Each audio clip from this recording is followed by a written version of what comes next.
ಇವತ್ತು ಬೆಳಗ್ಗೆ ನಮಗೆ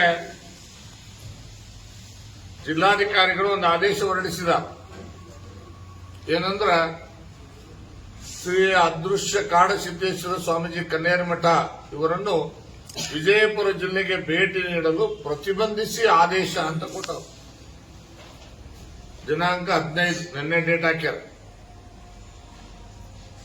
ಬೆಳಗ್ಗೆ ಈ ಪ್ರತಿ ಸಿಕ್ಕಾಗ ಹಿಂದೂ ಸಮಾಜದ ಬಂಧುಗಳಿಗೆ ಮತ್ತು ವಿಶೇಷವಾಗಿ ಲಿಂಗಾಯತ ಸಮುದಾಯಕ್ಕೆ,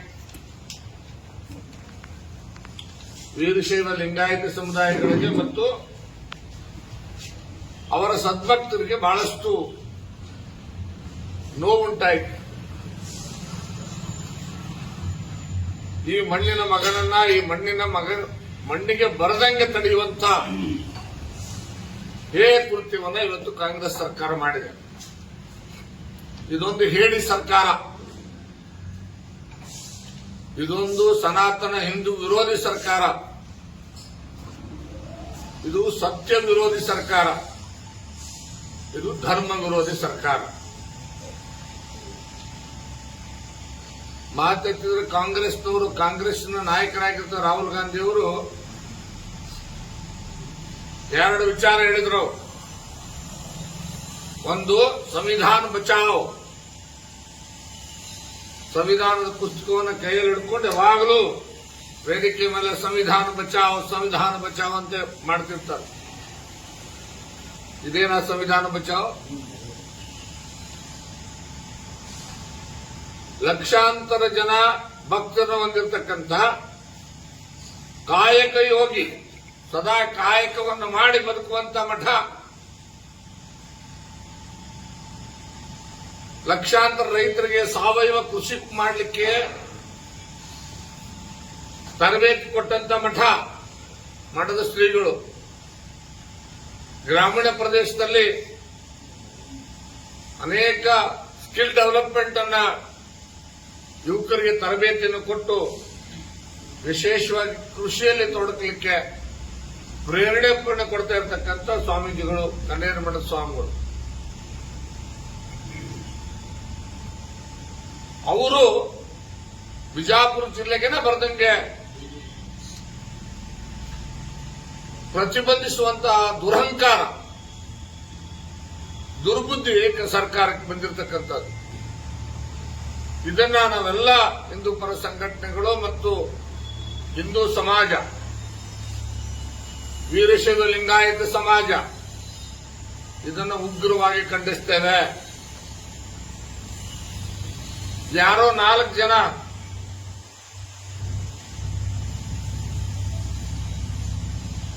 ನಾವು ಬಸಭಕ್ತರು ಅಂತ ಹೇಳಿ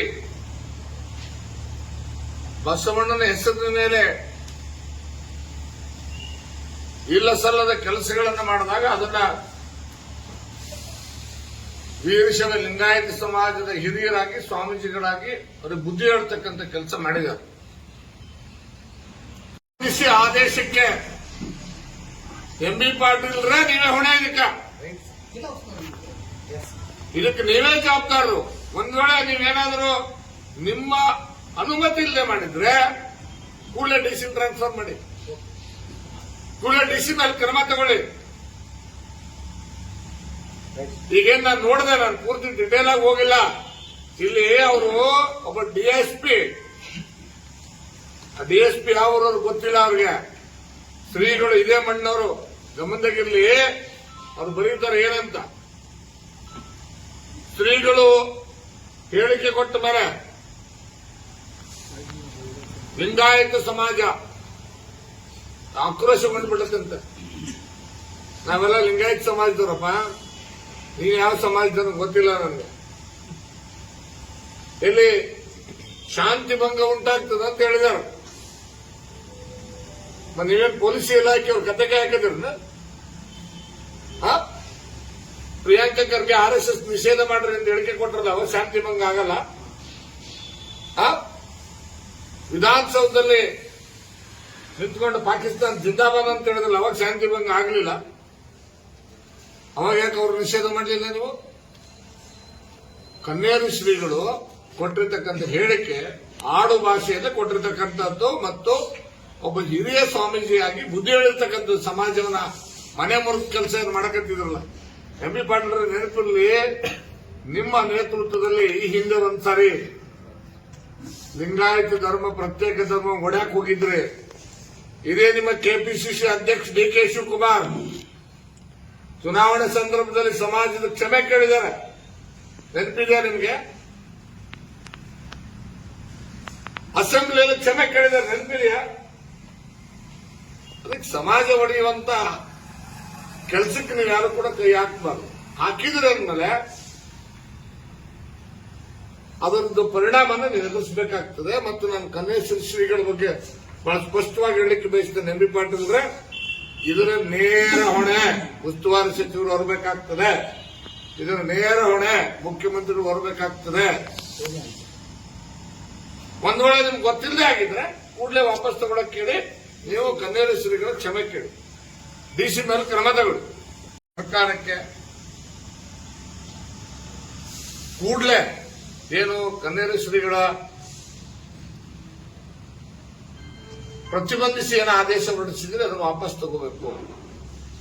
ಇಲ್ಲದೆ ಹೋದರೆ ವಿಜಯಪುರ ಜಿಲ್ಲೆ ಜನ, ಲಕ್ಷಾಂತರ ಜನ ಅವರ ಭಕ್ತರಿದ್ದಾರೆ. ಅವರೇ ಕನ್ನೇರಿ ಮಠಕ್ಕೆ ಹೋಗಿ ಲಕ್ಷಾಂತರ ಜನ ಭಕ್ತರು ಅವರೇ ಕರ್ಕೊಂಡ್ಬರ್ತಾರೆ.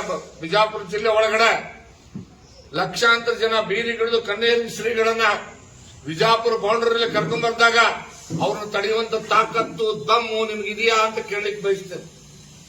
ಅದಕ್ಕೆ ಅವಕಾಶ ಮಾಡಿಕೊಡ್ಬೇಡಿ. ತಕ್ಷಣ ಪ್ರತಿಬಂಧಕಾಜ್ಞೆಯನ್ನ ಏನು ಪ್ರತಿಬಂಧಿಸಿ ಏನೋ ಅವ್ರನ್ನ 2 ತಿಂಗಳವರೆಗೆ ಮಾಡಿದಿರಿ, ಅದನ್ನ ವಾಪಸ್ ಪಡಿಬೇಕು ಕೂಡಲೇ.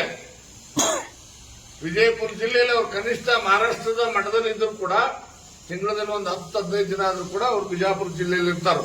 ಎಲ್ಲ ಕಡೆ ರೈತರು ಸಾವಯವ ಕೃಷಿ ಎಲ್ಲೆಲ್ಲಿ ಮಾಡ್ತಾರೋ ಅಲ್ಲೆಲ್ಲ ಹೋಗ್ತಾರೋ. ಕೃಷಿ ಮಾಡಕತ್ತಾರು.